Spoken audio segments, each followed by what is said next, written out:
untuk menambah khazanah wawasan Anda dalam agama Islam. Segera Anda ikuti Mutiara Pagi.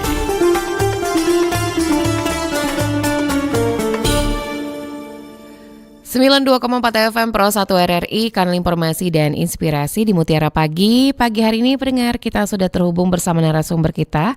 Ada Ustadz Haji Saiful Anwar, STHI MHum. Assalamualaikum warahmatullahi wabarakatuh, Ustadz. Waalaikumsalam warahmatullahi wabarakatuh. Sehat kabarnya Ustadz Saiful untuk pagi hari ini, Ustadz? Alhamdulillah, Mbak Jala. Sehat, Masya Allah. Ini tema kita mengenai cara berbakti kepada orang tua tanpa biaya, Ustadz ya. Ya, baik, nanti kita akan mengajak pendengar yang bergabung bersama Ustadz Haji Saiful Anwar di line telepon di 0711369977 atau melalui line WhatsApp di 0821792790. Siaran ini dapat Anda dengarkan dan saksikan di RRI Digital, rri.co.id dan YouTube channel kami di Pro 1 RRI Palembang. Terlebih dahulu kami persilakan untuk Ustadz Haji Saiful Anwar memberikan materi mengenai cara berbakti kepada orang tua tanpa biaya. Silakan Ustadz. Assalamualaikum warahmatullahi wabarakatuh.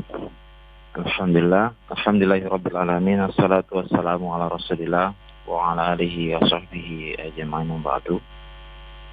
Para pendengar radio RRI yang dirahmati Allah Subhanahu wa taala. Alhamdulillah pada hari ini mudah-mudahan kita semua diberi kesehatan dan negara kita aman, damai, yaitu baldatun aminatun.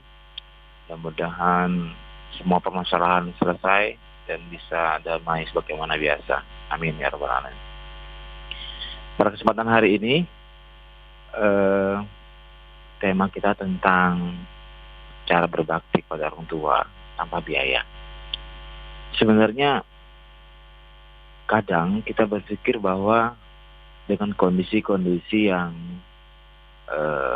pada saat kita susah, ya sulit, kita nggak memiliki uang, kita pengen mengirim transfer tapi kita nggak punya uang, kita pun susah ibaratnya mau kirim orang tua, mau membantu, tapi kita pun dalam kondisi yang sangat-sangat tak memungkinkan. Sedangkan orang tua kita juga membutuhkan kita saat itu.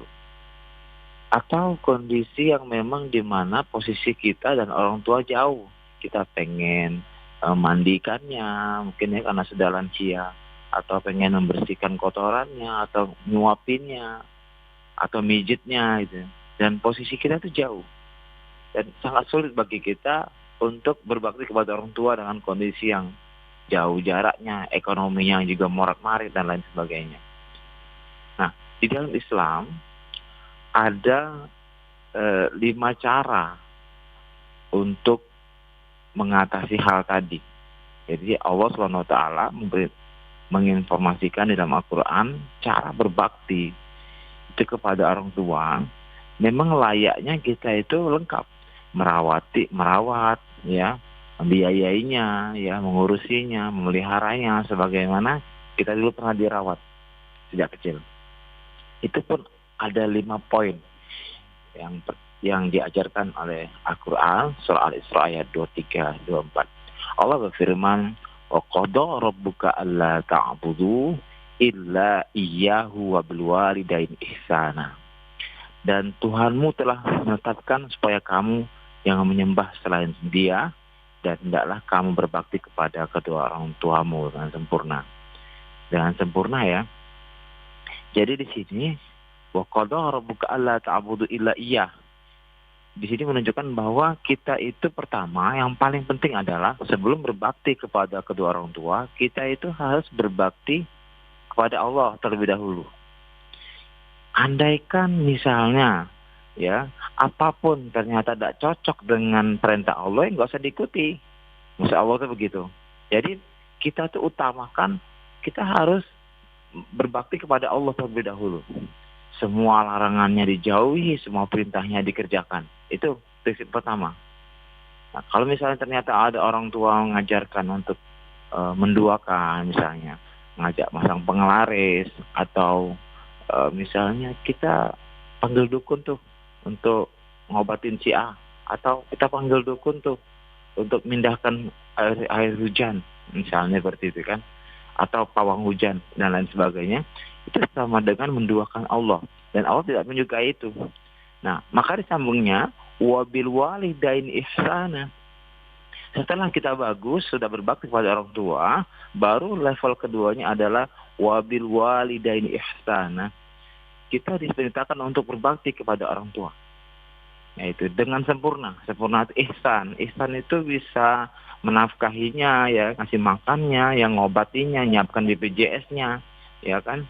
Kemudian ya kita merawatnya, mandikannya mungkin, ngurusnya kalau dia sakit ya, dan lain sebagainya. Itu sempurna, harus sempurna. Karena bisa pakai bi, ya, bukan bukan wa ilal walidain. Kalau bukan kepadanya, tetapi dengannya kita menghormatinya, mengagungkannya, merawatnya dan sebagainya dengan baik. Baik itu sempurna. Kemudian jika dalam kondisi orang tua kita baik sendirian maupun tinggal satu maupun dua-duanya, imma yablughanna indakal kibar ahaduhuma aw kilahuma, baik sendirian dia atau dua-duanya masih hidup, fala taqul lahum uff. Jadi ada 5. Yang pertama adalah jangan kamu berkata kepada orang tuamu. Jadi teknik bagaimana cara kita berbakti tanpa harus memakan biaya, misalnya itu uangnya nggak ada nih, terus jaraknya jauh, mau bantu masjid nggak jauh, jauh, kondisi rumah jauh. Yang pertama adalah jangan berkata kepadanya. Jadi kita itu sering, kalau mungkin dari kecil ya, mungkin ada orang yang selalu menganggap remeh kata itu, padahal sekali berkata itu berdosa. Karena fala taqul lahum uff itu larangan, bentuk larangan. La taqul, jangan berkata kepada orang tuamu. Kalau bahasa Palembang mungkin aidah ya, tutup pintu nak, deh, gitu ya. Atau mungkin tolong matikan HP-nya, udah maghrib, aidah, gitu. Tolong sapukan, aku terus. Tolong cucikan piring, aku terus. Kakak kapan? Adik kapan? Kok aku terus yang disuruh? Nah, padahal yang berkata seperti itu menyakiti hati orang tuanya. Maka kita dilarang untuk berkata sekalipun. Barang siapa yang berkata kepada orang tuanya sekalipun, ya maka dia sudah jatuh, hukumnya berdosa. Kemudian yang kedua, cara praktis berbakti kepada orang tua tanpa biaya ini adalah walatan harhuma. Jangan membentaknya. Ketika kita nggak dikasih uang misalnya ya, bentak marah gitu ya, maksudnya, ibu ini, itu, atau mama ini gitu kan, atau dengan bentakan yang membuat dia sakit sekali, dengan hinaan atau dengan cacian dan lain sebagainya. Punya orang tua miskin misalnya gitu. Saya sedih sekali itu biasanya ya. Maka dengan bentakan-bentakan yang keras itu sekali bentakan itu sudah menyakiti hatinya, dan itu sudah termasuk dosa. Makanya kalau kita ngomong dengan orang tua itu pelan-pelan, tidak boleh kuat-kuat, harus pelan, dekati gitu ya. Kemudian yang ketiga, wa qul lahuma qaulan karima. Jadi cara praktis berbakti ini dengan kata-kata yang mulia, lembut, ya. Terus memaafkannya semua kesalahannya dimaafin. Qaulan karim itu mulia. Jadi memang kalaupun kita ada kata dia ada salah, ya maafin aja lah. Misalnya gini, dia udah dikasih makan, dia bilang, apa ya anak itu, mbakmu tuh nggak ngasih makan. Dia cerita sama adiknya, si ibu tadi atau si bapak tadi. Iya. Terus kita nggak boleh emosi. Mbak ini nggak dikasih makan, padahal piringnya masih ada. Kadang-kadang antara saudara-saudara konflik. Karena apa? Si ibu membicarakan keburukan salah satunya misalnya. Seharusnya kita menyadari, maklumin saja, maafin saja dia. Karena apa? Dia dulu saat dia mengerti mungkin tidak mau dia bicara seperti itu. Karena mungkin dia sudah lansia, atau memang dia sangat minta perhatian dengan kita, maka kadang-kadang ngomong sembarangan. Maka kita harus juga dengan qaulan karima. Kita memaafkan kesalahannya karena dia dulu memaafkan kita. Coba pada saat kita lagi sholat, sarungnya ditarik, jadahnya diambil, tapi tidak marah orang tua. Atau lagi sholat tiba-tiba dia di depan, atau kencing di depan, ya kan? Kencing di depan kita sholat, misal itu terjadi. Nah itu orang tua tidak marah. Maka untuk begitu, kebalikannya saat mereka sudah seperti itu, kita yang harus memahami itu. Apapun kesalahannya, dimaafin aja. Itu yang ketiga. Yang keempat, ini cara praktis berbakti yang keempat ya. Waqfid lahuma janahaz zulli minar rahmah. Dan merendahkanlah dirimu terhadap mereka berdua. Didorong karena rahmatnya. Jadi sebenarnya janahaz zull itu adalah sayap. Jadi kita ini diperintahkan seperti sayap. Jadi Allah memerintahkan kepada kita, rendahkanlah dirimu seperti sayap. Jadi kan sayap itu di bawah kepala. Nah, jadi kita jadi sayap lah, ya, jadi sayap lah. Jangan jadi kepala. Walaupun dia jenderal, paling pulang ke rumah dia jadi orang biasa. Walaupun dia itu adalah direktur, pengusaha, misalnya pulang ke rumah dia jadi orang biasa, dia jadi anak, dia rendah, dia biasa, dia rendah. Jadi kan dirimu seperti sayap. Sayap itu di bawah kepala rendah. Yang kemudian dia itu seperti pelindung. Sayap itu kan pelindung. Sayap itu melindungi. Kemudian dia itu mengimbangi kalau lagi terbang. Jadi kalau misalnya Anda pun orang tua yang cerita tentang anak nomor 2 mungkin dijelekin. Ya saja. Ya, oke. Ya, dia senang didengerin gitu. Padahal kita nggak usah ambil hati. Karena apa? Kita cuma ngimbangin aja seperti sayap itu. Dan kita melindungi. Sudah tidak apa-apa. Karena apa? Ya mungkin kita luruskan. Jangan dipanasi. Kita luruskan. Bisa jadi kakak sudah ngasih kemarin. Yang kemarin nggak dikasihnya. Terus dibagusi saudara-saudara kita. Jangan kita panasi gitu ya. Kita cuma sekedar menetralkan suasana. Maka itu seperti sayap. Melindungi, menghindar dari hujan, terhindar dari panasnya matahari, sehingga dapat melindungi. Itulah sayap. Waqfid lahuma janahaz zulli minar rahmah. Jadi kita disuruh seperti sayap rendah. Sayap itu ketika burung itu terbang menuju sangkarnya, dia merapatkan sayapnya ke tubuhnya. Maksudnya merendahkan. Nah, begitulah yang diibaratkan oleh Allah sebagai seorang anak, tidak boleh meninggikan. Maka itu cara praktis berbakti kepada orang tua, kita nggak pakai biaya, cuma rendah aja. Kemudian, dan yang kelima, yang terakhir, adalah mendoakannya. Wa qur rabbirhamhuma kama rabbayani shaghira. Surah Al-Isra ayat 24 ini, kita diperintahkan untuk mendoakannya. Kalaupun dia sudah meninggal dunia, kita doakan, ya kan? Kalaupun kita misalnya dia masih hidup, kita tetap doakan dia. Jadi walaupun kita kondisinya jauh, ya, walaupun tinggalnya di Papua atau di Kalimantan, atau mungkin jauh dari tempat tinggal orang tua, kita doakan baik kesehatannya, ya, panjang umur dan lain sebagainya. Itu bentuk kita berbakti. Jadi sebenarnya tidak hanya uang saja yang dibayangkan, tapi dengan metode-metode ini, ya, insya Allah. Tapi memang kalau mau sempurna adalah kita merawatnya, mendoakannya dengan poin 5 tadi, ditambah dengan menafkahinya dan lain sebagainya. Itu contoh yang ihsan. Makanya wabil walidain ihsana, kalau sempurnanya seperti itu. Tapi jika kita tidak punya apa-apa dalam kondisi yang sangat terpuruk, maka poin yang 5 tadi itu adalah bagian dari kekuatan kita, cara berbakti pada orang tua yang praktis itu. Demikian Mbak Dela. Baik Ustadz, dan pendengar itu tadi materi pembuka kita dari Ustadz Haji Saiful Anwar. Yang ingin bergabung silakan di line telepon kami di 0711 369977. Pro 1, Assalamualaikum. Waalaikumsalam warahmatullahi wabarakatuh. Bunda Ida di Banyuasin, silakan Bunda. Assalamualaikum Pak Ustadz. Waalaikumsalam. Waalaikumsalam warahmatullahi wabarakatuh. Sehat Pak Ustadz ya? Alhamdulillah. Ya Alhamdulillah. Ya Pak Ustadz, ya jika kita semasa orang tua masih hidup, kita kan nggak sempat misalnya membahagiakan dia, mengurus dia. Mungkin juga kita mempunyai kesalahan sama dia.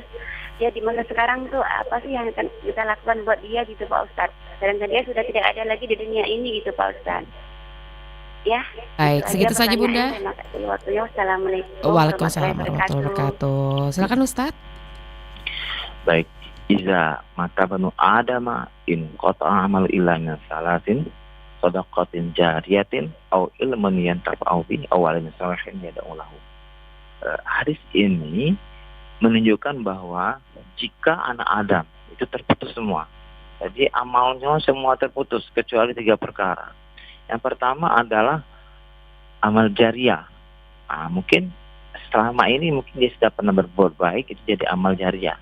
Tapi kalau misalnya dia jarang, tapi dia meninggalkan harta warisnya, termasuk harta kita juga, kita kan milik orang tua. Lalu uang kita tadi, pertama kalau misalnya uang orang tua dulu kalau masih ada, kita sedekahkan. Jadi waris tadi kita sedekahkan buat masjid atau panti asuhan atau apa untuk keperluan umum. Itu akan mengalir pahalanya jadi amal jariah. Tapi ternyata orang tua itu nggak punya warisan sama sekali. Jadi uang kita atas nama dia, misalnya berkurban atas nama dia, ya kan, umroh atas nama dia, haji atas nama dia, atau kita bantu pesantren atau bantu masjid atau wakaf apa untuk itu atas nama dia, maka itu jadi amal jariah baginya. Itu ya. Nah, ilmu yang bermanfaat adalah ketika orang tua ilmu yang tafa'u ini ada kalau misalnya orang tua kita mengajarkan manfaat itu baik itu ke masyarakatnya maupun ke rumah tangganya sendiri termasuk kita, akhirnya kita diajarinya berbicara ya, belajarnya berlari, semua pahala untuk mengalir untuk dia. Atau dia membantu masyarakat, itu juga bagian daripada alirnya pahalanya dia. Nah, yang ketiga adalah awaladin sholihin yad'u lahu, yaitu dia itu punya anak yang soleh, ya, anak yang soleh untuk mendoakannya. Ibu mendoakan dia, doakan saja dia. Tapi ternyata bagaimana si anak, orang ini yang meninggal ini tidak mempunyai anak. Dia meninggal, ya, sebelum dia menikah, atau dia menikah tapi tidak punya anak, atau dia menikah, dia punya anak, tapi anaknya nggak ada yang soleh. Itu bagaimana? Makanya di situ Nabi begitu bijaksananya berkata, awaladin solehin yad'u lahu. Anak yang soleh secara umum. Nah, itu garis 2. Nakiroh namanya. Garis awaladin solehin garis 2. Din solehin. Itu menunjukkan bahwa anak siapa saja yang soleh, ya, mendoakan orang tuanya makbul. Tolong Pak Haji, tolong doakan. Tolong Pak Kiai doa. Tolong Pak Ustadz doakan. Ini nggak apa-apa kalau misalnya si anak tidak bisa berdoa dalam bahasa Arab. Misalnya. Kalau kita bisa bahasa Indonesia, baca doa kita. Makanya tadi yang terakhir tadi, yang kelima, sistemnya adalah mendoakan orang tuanya. Oh, bismillah wali walidayya warhamhuma kama rabbayani shaghira. Ya doakan. Nah, ini yang ketiga ini adalah insya Allah walaupun meninggal dunia masih tetap mengalir untuk amal-amalnya. Itu Mbak Dela. Baik Ustadz, di belakang Bunda Ida di Banyuasin, silakan pendengar yang bergabung Pro 1. Assalamualaikum. Assalamualaikum Mbak Dela. Waalaikumsalam warahmatullahi wabarakatuh. Pak Azari di Sekayu, silakan Bapak. Assalamualaikum Pak Ustadz. Waalaikumsalam. Ini Pak, saya mau tanyakan, bagaimana Pak cara kita untuk mensyukuri nikmat Allah itu yang secara mendetil Pak? Cara mensyukuri? Mensyukuri nikmat Allah secara mendetil. Cara mensyukuri nikmat Allah secara mendetil. Ya. Oh, detil. Oke, Ya, segitu saja Pak. Ya, Assalamualaikum. Waalaikumsalam warahmatullahi wabarakatuh. Silakan Ustadz. Ya, secara detail apa saja. Jadi Pak, pertama kita secara secara hati. Yang paling mudah secara lisan dulu lah. Ya, secara lisan itu dengan bahasa alhamdulillah. Ya, secara lisan menyebutkan rasa syukur kita apapun yang kita dapat. Contohnya apa? Bersin. Yang kecil-kecil ya. Bersin. Kata Nabi, alhamdulillah. Sebutlah alhamdulillah. Makanya kita dikasih kode, tandanya ada kekurangan. Tubuh kita mulai melemah, dikasih kode. Kalau mau dikasih obat atau olahraga atau dekatkan dengan matahari kan masih banyak cara untuk itu. Dekatkan dengan sinar matahari pagi ya. Insya Allah itu ada mematikan kuman-kuman juga. Kemudian dengan cara hati, dengan hati itu rasa bersyukur pada Allah. Ini alam, udara, segala macam ada yang ciptakan itu, ada itu Allah Subhanahu Wa Taala. Itu bentuk syukur kita secara hati.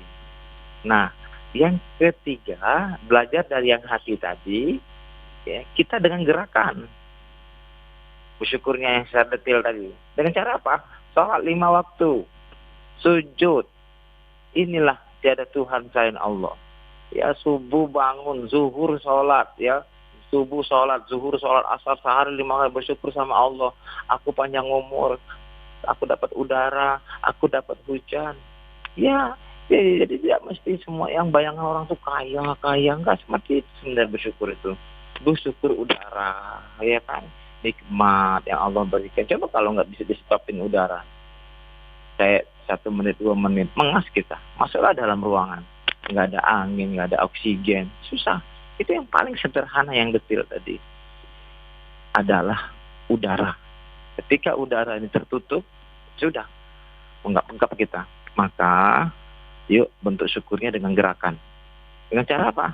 Ya sujud, sholat.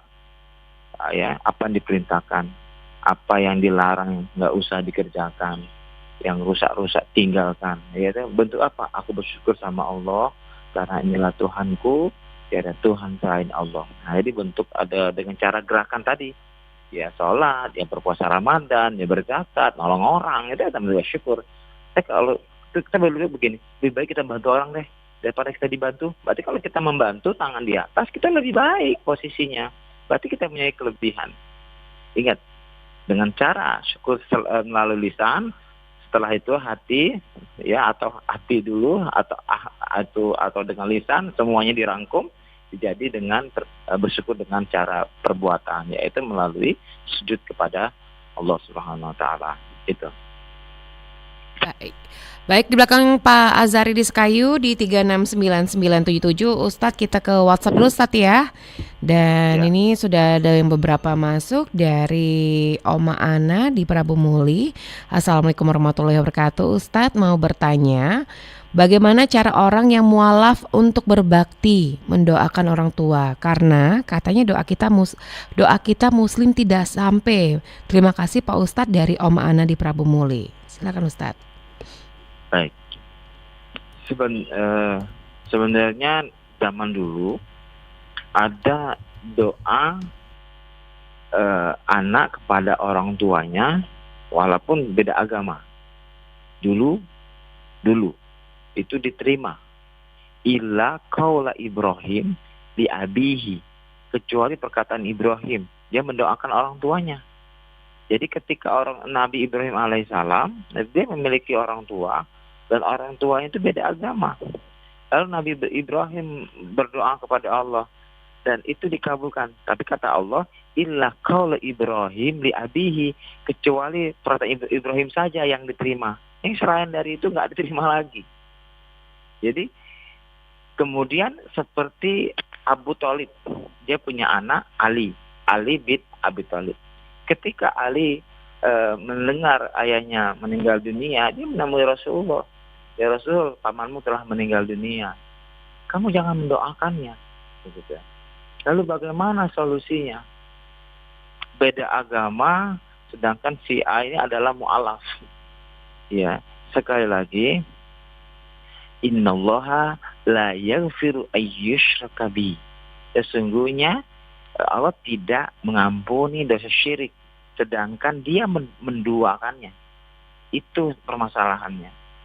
Dia menduakan Allah, dia tidak mau sujud kepada Allah. Jadi kayaknya tampak kejam sekali. Ya, tidak ada solusi seperti itu. Nah, makanya kita dari sekarang ajak orang-orang tua kita yang masih hidup untuk kita agar dia dapatkan hidayah. Karena kalau sudah meninggal dunia dalam kondisi kafir, dia tidak bisa ditolong lagi. Seorang Nabi Nuh alaihissalam, dia punya anak, punya istri tidak masuk Islam. Irkam ma'ana, ayo nak, masuk nak, ikut kapal nak. Dia tidak mau, yaitu anak Nabi, dan tidak berubah. Dia tidak bisa merubah itu. Nah, bisa jadi Allah Subhanahu wa Ta'ala itu menguji kita. Mudah-mudahan ya orang tuanya tadi ya, karena di sini adalah seorang anak yang masuk Islam, ya itu urusan Allah. Apakah Allah kasih pengampunan atau tidak? Tapi secara tekstual, innallaha la yaghfiru an yushraka bihi. Jadi Allah tidak mengampuni orang yang menduakannya. Tapi itu. Jadi mari kita ajak warga kita ya agar kita kembali mendapatkan hidayah Allah. Yang belum, ayo ajak. Jangan sampai ketika meninggal dunia itu terputus sama sekali, nggak nyampe ya, kecuali dia muslim, doanya diterima. Tapi kalau dia bukan dia muslim, selamanya itu tidak diterima oleh Allah Subhanahu Wa Taala. Itu. Baik, di belakang Om Ana di Prabu Muli di 369977. Pro 1, Assalamualaikum. Waalaikumsalam Mbak Dela. Pak Abu Bakar Jawi, silakan Pak Abu. Ya, terima kasih. Assalamualaikum Ustaz. Waalaikumsalam warahmatullahi wabarakatuh.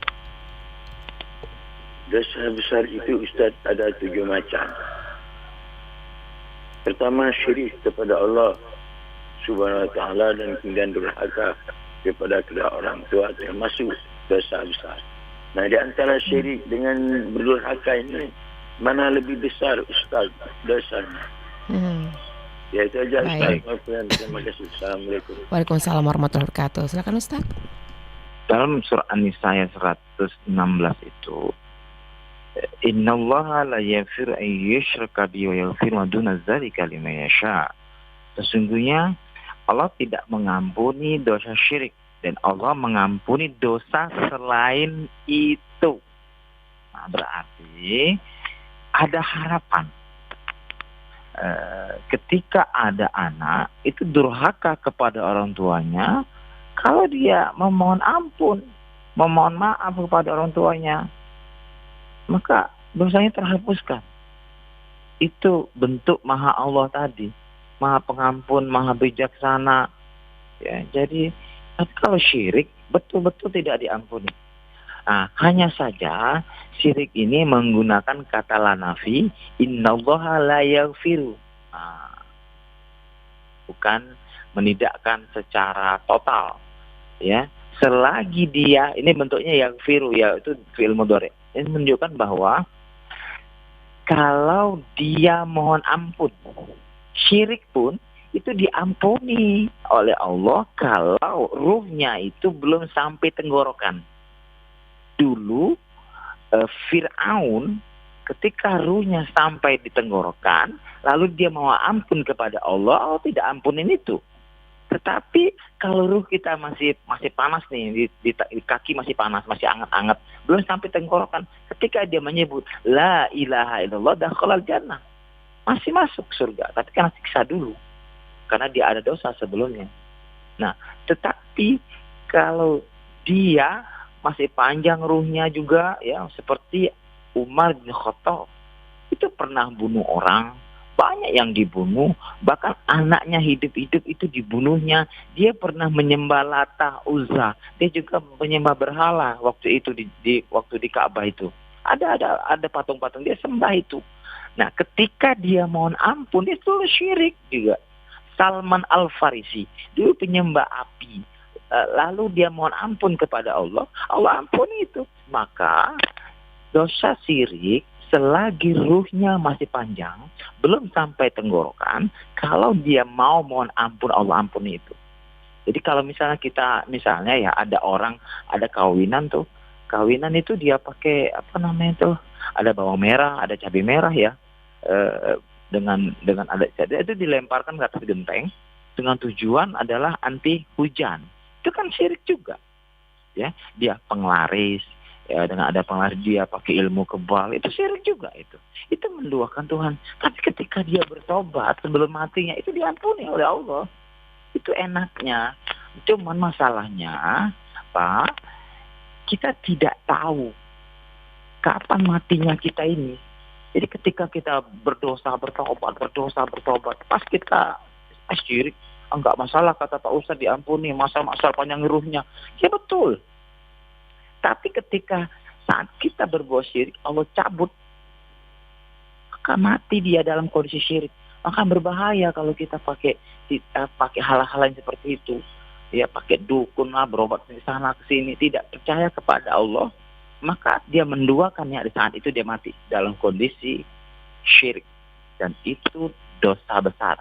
Allah memang menggunakan kode innallaha la yaghfiru ayyushraka bihi. Sungguhnya Allah tidak mengampuni. Dengan kata kode ini bahwa tidak mutlak Allah ampuni semuanya. Ya, kalau dia ruhnya sampai tenggorokan, Allah baru nggak ngampuni. Tetapi kalau dia masih panjang umur, masih hidup, masih ada nafasnya dan belum sampai tenggorokan, dan dia mohon ampun, Allah ampuni itu. Allah ingin menunjukkan Maha Pengampun. Innallaha ghafurur rahim. Allah Maha Pengampun, Allah Maha, sekali lagi, Maha mengampuni sampai levelnya adalah batas ruh tenggorokan.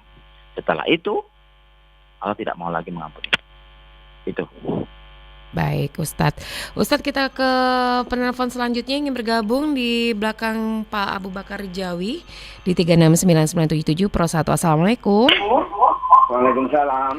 Dengan siapa di mana nih Bapak? Dengan Pak Fauzi di Seduduk Putih. Di Seduduk Putih. Pak Fauzi, silakan Pak Fauzi. Assalamualaikum Pak Ustaz. Waalaikumsalam warahmatullahi wabarakatuh. Ini kalau pertanyaan aku ini, apa surat apa baik doa ruqyah? Nah, kalau ini ada pula dari bini aku ini nanya ke dia ini ngaji, tapi gurunya ini memaksakan Shadaqallahu maulanahul azim. Kalau yang banyak ini Shadaqallahul azim baik. Nah, coba doi dulu nih Pak Ustaz. Assalamualaikum. Baik, waalaikumsalam warahmatullahi wabarakatuh. Silakan Ustaz. Doa ruqyah ya. Sebenarnya ada yang sederhana, yaitu merkuria diri sendiri tapi tanpa jerit-jerit, tanpa dipaksa-paksa, dan dia keluar sendiri. Ya, itu namanya baca surah Al-Baqarah. Itu kalau dibacakan serumah-rumah ini bersih. La taj'alu buyutakum kuburan. Janganlah kamu menjadikan rumahmu itu menjadi kuburan. Kalau kita membaca di dalamnya itu ada fi suratul Baqarah, la yadkhulus syaitan, maka syaitan tidak akan masuk ke dalam rumah itu yang ia bacakan. Surah Al-Baqarah termasuk di dalam dirinya, termasuk di rumahnya, termasuk kamar mandinya, seluruhnya. Itu teknik cara pertama mengusir setan dari rumah. Enggak perlu kita manggil orang jauh-jauh. Oh, rumahnya di provinsi sebelah, terlalu jauh. Baca situ aja surat. Dalam hadis Muslim, Nabi bersabda demikian. Baca surat Al-Baqarah sampai habis. Atau saya pernah meruqyah orang yang kesurupan saat berkemah ya, atau mungkin sering di jalan disurupan. Saya pakai dalam hadis Abdullah bin Mas'ud, pakai metode ini. 10 ayat di dalam surah Al-Baqarah spektakuler. Kalau mau baca Al-Baqarah kan lama ya, itu mungkin sekitar 2 juz setengahan ya, hampir 3 juz. Dan itu bisa dienaknya di rumah. Tapi kalau sedangkan orang lagi ngereng-ngereng nih, lagi jatuh gitu ya, itu kan terlalu lama kita membaca Al-Baqarah itu. Nah sekarang yang ada yang simple ya, 4 ayat dari Al-Baqarah. Alif Lam Mim Zalikal Kitabul La Raiba Fihi Hudal lil Muttaqin, dan seterusnya ya, ada 4 ya. 1, 2, 3, 4. Nah, kemudian kita tambahi dari 10 ayat Al-Baqarah yang dipilih, yaitu surat ayat kursi ya. Al-Baqarah ayat kursi 255 sama 256 sama 257 lah ya. Itu ya, jadi 255, 256, 257. Jadi jumlahnya berapa? 7 ya, baru 7 ayat. Yang ayat kursi tadi. Kemudian ditambah dengan surat Al-Baqarah ayat terakhir yang Lillahi ma fis samawati wa ma fil ardh. Wa in tubdu ma fi anfusikum aw tukhfuhu yuhasibukum bihi Allah. Ya, sampai habis ya. Walil kafirin itu ya. Ya sampai kafirin. Ya, biasanya kalau Yasinan kan dibaca itu full dari awal. Makanya orang yang baca Yasinan ya ada ayat tadi Alif Lam Mim dan seterusnya. Tapi rumahnya itu damai. Ya, karena 10 itu dibacakan itu pada saat itu. Itu ada hadisnya dari Abdullah bin Mas'ud, bukan, nanti cek di kitab Ibnu Katsir tentang keutamaan surat Al-Baqarah. Jadi ternyata setan-setan tunggang langgang itu ya. Dibaca Al-Baqarah tunggang langgang kabur. Bahkan kalau zaman dulu tuh ketika dari yang membacanya hatinya mulia, kemudian membacanya konsentrasi sampai siang dia membaca, kata Nabi, kamu akan bisa melihat malaikat dengan mata telanjang. Begitu luar biasa kala itu.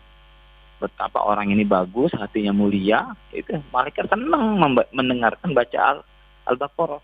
Makanya kalau kita baca Al-Baqarah, itu ruqyah yang paling praktis, sederhana, nggak perlu manggil orang, ngaji aja gitu ya.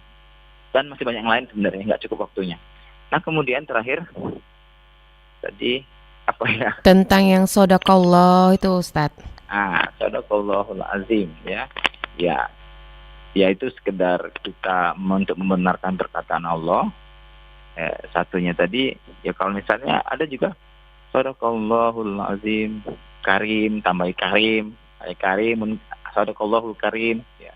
Itu sebentuk adalah bagian doa pembenaran bahwa Al-Quran itu memang benar-benar mulia ya, agak keagungan dan lain sebagainya. Itu cuma sekedar bentuk pembenaran daripada setelah kita membaca Al-Quran. Ya nggak masalah itu kalau terjemahnya. Ya, yang penting kita membenarkan isi Al-Quran bentuk bahwa ini adalah kebijakan Allah, keagungan Allah, maha besarnya Allah, ya. Kayaknya nggak ada masalah sebenarnya itu. Yang penting kita membenarkan bahwa Al-Quran itu adalah kebenaran yang hakiki. Itu, Mbak. Baik Ustadz. Mungkin karena lintas waktu saat ini sudah mendekati pukul 6 waktu Indonesia Barat, mungkin Ustadz bisa memberikan materi penutup dengan tema kita pagi hari ini. Silakan Ustadz. Baik, luar biasa ya pertanyaannya. Terima kasih. Waktunya mepet kita. Mudah-mudahan kita bisa bertemu kembali dengan waktu yang lain waktu. Intinya bahwa yuk kita berbakti kepada orang tua. Ya, taat yang pertama adalah bakti pada Allah dulu. Ya, yang kedua iyakan aja omongan orang tua itu. Walaupun salah iyakanlah dulu. Tapi setelah itu jangan dikerjakan. Misalnya, yuk, nak kita masang penglaris. Nah, itu kan menduakan Tuhan. Jangan. Tapi jawabnya, iya Bu. Habis itu nggak usah didengerin, nggak usah dikerjakan. Iyakan aja dulu. Biar dia tenang, dia tidak ngoceh-ngoceh, iyakan dulu. Nah, gitu, sistemnya begitu.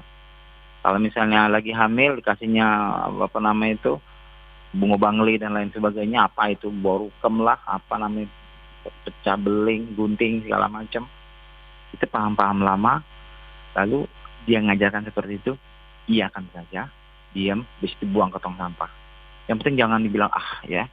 Itu tipsnya aja. Sebenarnya ikuti yang poin 5 tadi. Kalau kita nggak punya uang atau jauh jaraknya, ya apil kalau pengen lebih sempurna, ya dinafkahi dia, dirawat, diurusi, ditambah dengan yang 5 yang surah Al-Isra ayat 23, 24 tadi. Insya Allah berkah akan menyelimuti kita semua, ya. Dan bagi orang yang masih durhaka, maka kematiannya sulit, ya, seperti Al-Qamah. Jadi jangan sampai kita durhaka kepada orang tua kita, itu baru azab dunia ya, belum nanti diazab di akhirat. Dan mudah-mudahan kita semua diampuni Allah Subhanahu wa taala, mudah-mudahan Allah Subhanahu wa taala memberkahi kita. Dan mudah-mudahan kita menjadi anak yang soleh. Insya Allah kalau kita anak soleh, maka anak-anak kita esok akan soleh seperti kita.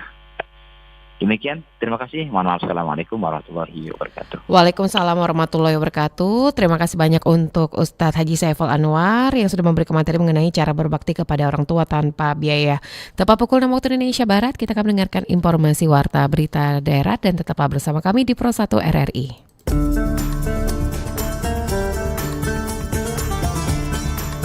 Baru saja Anda ikuti Mutiara Pagi. Terima kasih untuk kebersamaan Anda. Sampai jumpa.